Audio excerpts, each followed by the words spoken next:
more specifically from beautiful Danville, Illinois, homeland of the Corellian tradition. And this is Midday with Reverend Don. And it is the beginning of a new liturgical year in the Wiccan religion. And welcome also to the new year.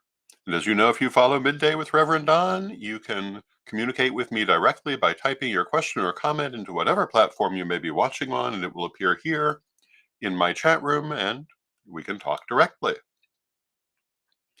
And again, today is the first day of the liturgical new year. Today is the festival of Samhain.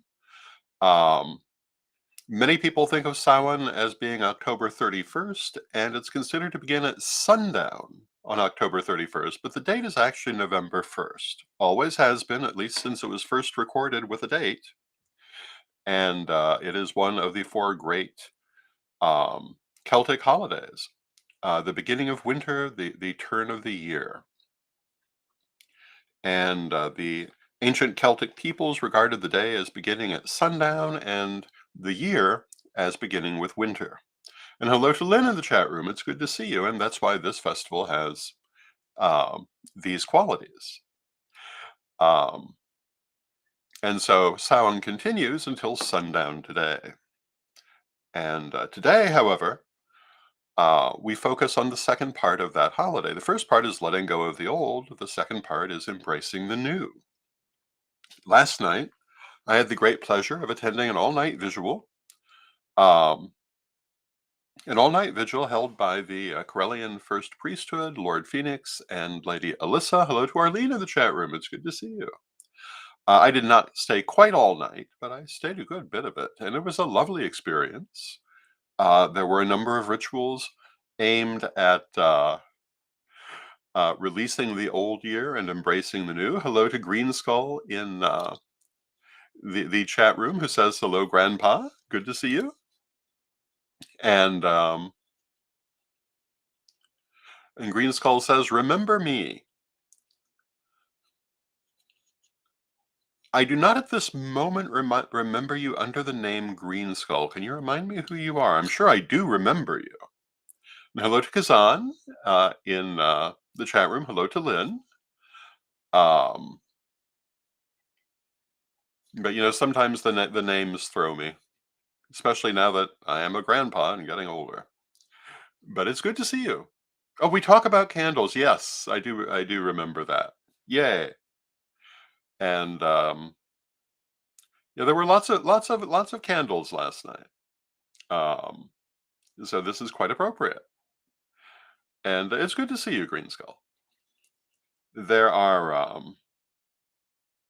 was also a messaging circle. Lady Alyssa led the messaging circle following the style of Lady Crystal. She did a beautiful job. It was a lovely evening. Lots of good company, lots of good people. And of course, for many people, yesterday was Halloween, which is closely related to Samhain. And some of the fun things that I had were a video of my grandson, Xander, trick-or-treating in his blow-up dinosaur costume. Hello to Mary in the chat room. And also of my grandnephews, Calvin and Evan, in their ghost and bat costumes. I believe Calvin was the bat and Evan was the ghost, and their mother was a rainbow-colored skeleton, which was very cool. So lots of fun things going on. So the Ikahana part of my Samhain was quite delightful. But boy, was I tired this morning. I have to say, I was never a partier. But boy, I'm definitely not a partier now. By the time I finally went to sleep, I went to sleep for a long time. And Green Skull asks if I trick-or-treated. No, I did not. Nor, to the best of my knowledge, did we have anyone here at the house. Although I'm on the second floor, I wouldn't necessarily know. But it certainly didn't seem to be a wave of people. But as I say, I did go to the overnight vigil, and that was quite entertaining and very spiritual. It was very good. Every hour on the hour, Lord Phoenix did the ancestor rosary ritual, which was quite good. There was a ritual at midnight. There was the message circle. There was lots of good conversation. It was a good time. So, my question to you, which I mean, you can put an answer into the chat room if you like, but it's really a rhetorical question: is what do you want to see in this new liturgical year? It is as much a time for transformation. Oh, and Arlene, who was there last night, says it was a phenomenal time. It was. Arlene was there with her cat Patches, who was quite prominent, and it was a lovely time. But what do you want to see in the new liturgical year? Yesterday we were really focusing on what we want to leave behind, but think about the things you want to develop in your life, um, and how you wish to move forward. Because this is the time to set that next pattern of growth, the next thing that you want to see. We're still in the chaos moment, and you can create your new pattern quite easily. Of course, all moments are ultimately the chaos moment. All moments allow us to restructure our lives if we choose to do so, but some are a little easier than others, and some are culturally observed, like New Year's holidays. And at the calendrical New Year, there is, of course, the stereotype of making a New Year's resolution that lasts for 6 weeks. Um, but let's not do that. Let's think of the things we actually want to manifest in our lives that we will stick with. And Arlene says, for myself, I want to get all of my bills paid off and development of eternal love Watan Shrine. Wonderful goals. May it be so. One of the things I'm looking at, among many other projects, and I'm looking at doing a number of books in this coming year. As you know, I've just recently finished the Book of the Dead, about to make the order for that. Um, and it should come in more or less November 11th when it was promised. Um, but I'm looking at writing books that are dedicated to a single subject and maybe a little shorter than my degree books were for that reason, but more in depth examinations of specific subjects. And if anyone has any suggestions of books they'd like to see, I'm certainly open to suggestions of things to put on that list. The Book of the Dead was the first, but certainly will not be the last. Because, writing and teaching are among the main things that I do. Another thing I want to involve myself in um, is the idea of the cornucopia project, which is basically local food drives to help your local, particularly your local pagan, but your local community in general. And I'm hoping to work with Pure Sanctuary Temple here in Danville um, to move forward with local food drives and to start collecting food for our local pagan community and also anyone that we find who is in need of help. Because food insecurity can be a big thing for people. Now that I am an old man and a disabled man, which apparently I legally am now, um, although I am currently in a good position, I have had a clear view of food insecurity, and it's quite obvious why this is an issue for many people in society. It takes quite a lot. And Green Skull, is this like a donation? Well, yes. If you're in the Danville area and you come to one of our events, bring some food to donate, or contact us and donate to the food drive. Or cash donations are also a possibility. Um, Admittedly, we're only just setting it up, so I don't have an address to send a cash donation to just yet. We'll have to talk to Lord Jason. But um, as we start doing more events, we're hoping to have people start to bring items of non-perishable food that can be put back for those who are in need. It is important to focus on non-perishable food because you don't know necessarily when you're going to find that person in need. If you have things that are canned or packaged and are going to last for a while, they could be donated in October but not needed till February, and still be good. Whereas something like fresh fruit has to be used immediately. That doesn't necessarily mean it's a bad donation, but we really want to focus on things that are going to last uh, for a while. And I don't know. I don't know what the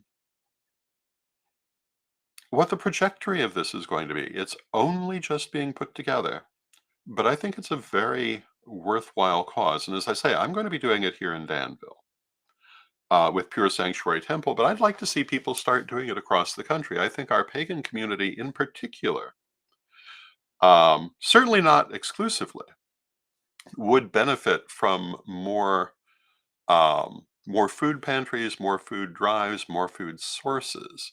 Because a lot of pagans, certainly not all of us, but many of us do live rather on the edge, and we're watching a time of many interesting experiences unfolding in the world, which could tend to upset that edge a little bit.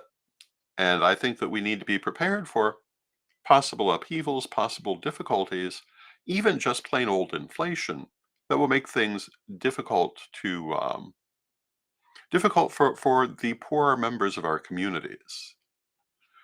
And Green Skull asks what the time is in my country. It's about a quarter after noon, so it's right in the middle of the day. And Arlene says, please make sure to also collect for the babies, such as formula and baby food. Many people forget about them. And yes, that I think would be that's a very important point, Arlene. Many of the people who are in need have babies and or small children, and they have special food needs. And so we want to keep that in mind as we're doing this. Also, things like diapers might not hurt anything, even though they're not a food item, but they could be useful for families that are in need.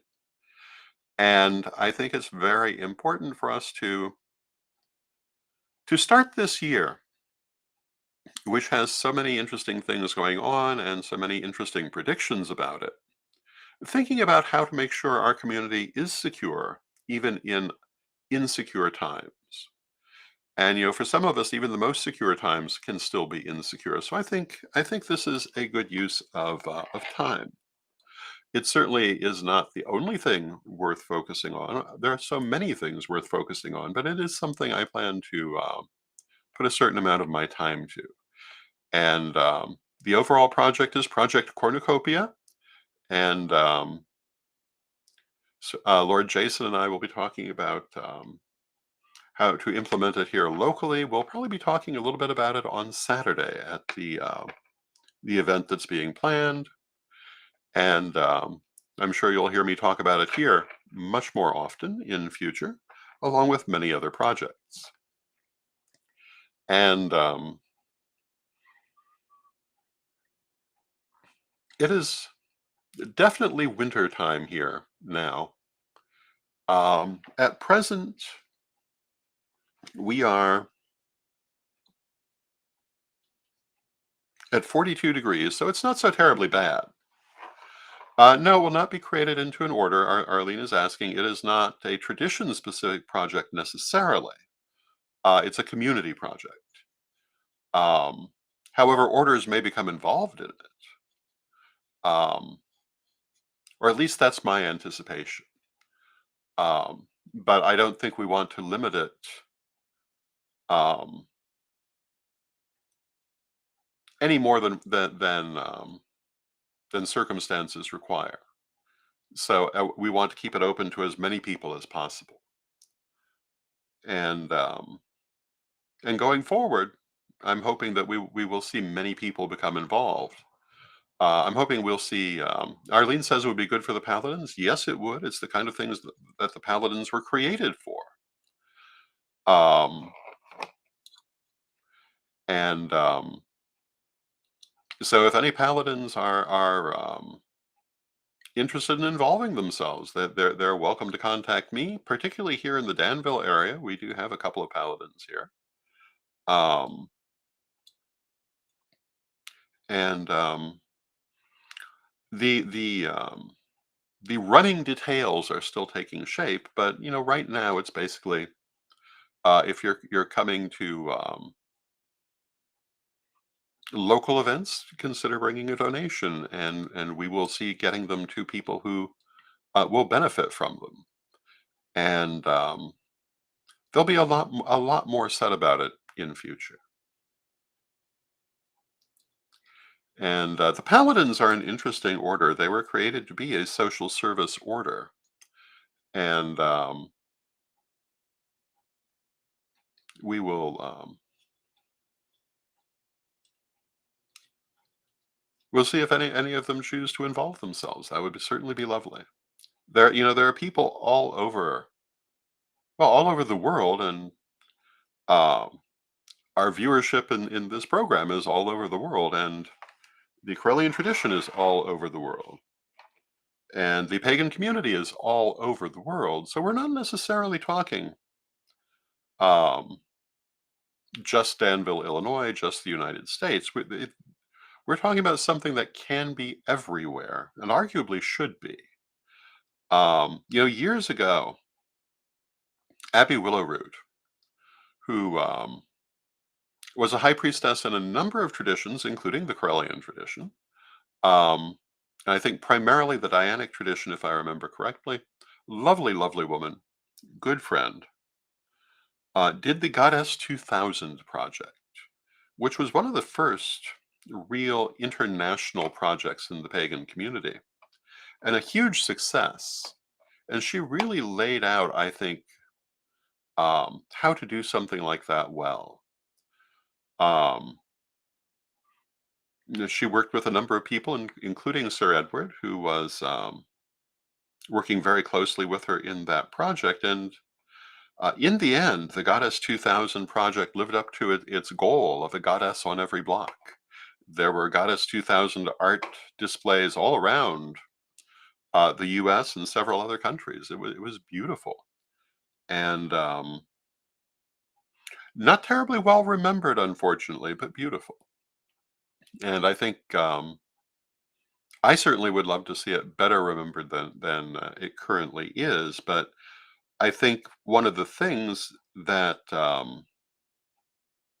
has caused it to be maybe less well remembered is that the internet was only just getting going at that time.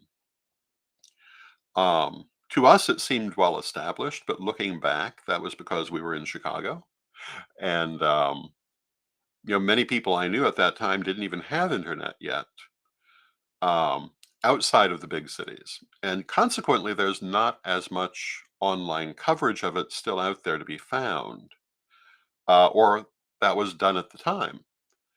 Um, but you can still find some accounts of it. It was quite remarkable. But this is a similar concept, something where people are working together in a low pressure social situation on a common goal that is not political, that is not sectarian. It's not has little room for division. It's all about helping people who are in need of greater food security, and I think it's a very good cause, and one that you'll hear me talk a lot more about. And still trying to figure out how to upload a variety of backgrounds onto my screen here.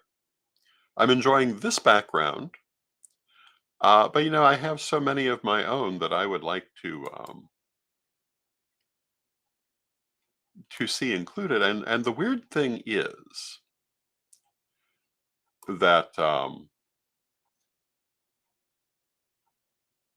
I have been able to upload, but cannot seem to use some of those backgrounds. So that's one of my research projects for today. Um, how to have a wider range of backgrounds. I also am working on my first story for my Patreon. I did put up The Raven, which I had recited a few years ago for the Samhain holiday. I'm looking at Ligeia being the first story, um, and we are going to get that as quickly as I can get that. I do find that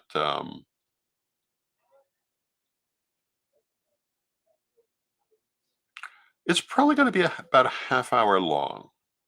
That's what I expect it to come out to, which means it's going to take a little bit of filming, but we're getting it done. It's going to be good. Oh, and Arlene says that she loved my rendition of The Raven. Thank you, Arlene. I enjoyed doing it. The Raven has been considered one of the best English poems, and I think that it is. Um, in fact, I understand that Poe wrote it partly with that anticipation, how to write a good poem. Um, but it's a very beautiful, very stirring piece of literature, simply because of how it's written, not only what it's written about. He used the language beautifully in general, but especially there. Poe, because he tended to write material that we think of as being spooky or dealing with unusual subject matter, he tends to be relegated to that genre as a writer. But he really was a very fine writer in general. And, this often happens. Um, People tend to limit their perception of a thing to only the most obvious characterization of it. And that often happens with different kinds of artists. If they're known for one particular thing, sometimes you don't notice that they excel at many things. Um, I'm not quite sure what else to say about that, but it's something that comes into my mind. And as we start our new year, I think it's very important for us to remember that many things have many aspects. Pretty much everything has many aspects. Not quite everything, but maybe everything, depending on how you look at it. And how you look at it can drastically change your opinion of it, can drastically change what you see in it. I find that for myself in my teachings metaphysically, that aspect of how you're looking at a thing is a vitally important issue. When we talk about things like incarnation, for example, incarnation can range from being a highly individualized experience as we experience it in our physical state of incarnation, or it can be universal because it is. All things are incarnate in one way or another. And hello to Marissa in the chat room. It's good to see you, Marissa. And it is it's very important to remember, certainly to notice things at their face value, but not to leave them there. Because very often there's more. Now, I do also say, pay attention to your first impression. If you meet a person and you get a good impression of them, you should probably pay attention to that. If you meet a person and you get a dubious impression of them, you should probably pay attention to that. But you may also want to look further. Um, and with all people, with all things, there's going to be more to see than just what's on the surface. And one of the things I think about life is is trying to see it from many angles. Um, and hello to Elisa in the chat room. We have Marisa and Elisa. It's good to see you both. And it it life is gray. It's not black or white. We can see it as black or white depending on the angle from which we see it. Um, and it can be useful to have that judgment as long as we don't forget it's not the only thing there. One of the things I actually have a high appreciation for black and white film. That's partly my age. In fact, I was born when color television was just becoming a thing, and black and white television was still standard, and black and white films were still being released. I grew up in an era where color had become standard, but you still saw black and white film constantly being rerun on television and so forth. And Green Skull says that they must go now. Thank you for joining us, Green Skull. It's good to see you. Um, and I'm very grateful for that. I see a lot of people now enjoy seeing black and white films colorized, and I kind of get that. And sometimes it's good. I've been watching on Instagram, for example, a channel called History Colorized, where they take old historical, mostly street films, short things that people did of everyday life and colorize them, and it does make them seem more immediate. But particularly with film, the black and white did certain things. They used that color scale to add a lot of emotion and a lot of focus into the visuals in many of those films that you lose if you colorize it. In the same way that color films often use color to add emotional or other content into their film that you would lose if you were to make it black and white. Green Skull says, I hope you have a great day. I hope you have a great day too, Green Skull. Thank you for coming. And I think that it's important to appreciate things as you find them sometimes, as well as to see them differently. And as we go forward in this new year, I'm hoping this program will help to examine many different subjects from many different angles, and to help you to see what you already know in greater focus, and also to learn some new things you might not have thought about. And with that, I see that we've come to the end of our half hour. And I want to thank you for being here. And I once again want to wish you a happy new year for our new liturgical year. And I hope that you get everything that you consciously are wishing for. And hello to Michelle in the chat room, who comes to us from Flemington, New Jersey. And let us close with our prayer, as we commonly do. Divine Mother Goddess, Divine Father God, beloved ancestors, we thank you for all that you do for us in our lives, and we ask you to help us to be clear in our goals and our desires in life.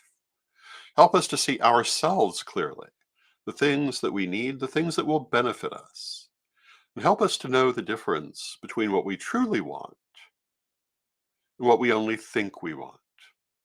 Help us to focus our new year toward those things we truly want, and help us to achieve them. Beloved Mother Goddess, beloved Father God, beloved ancestors, we thank you. And we know that you are always with us, for we dwell in one another's hearts. But from respect, we thank you for your presence and your aid now and always, and may you be blessed now and always. And I thank you for being here, and I hope to see you again tomorrow, and may you be blessed now and always. And Michelle says, so mote it be, and I will say, so mote it be.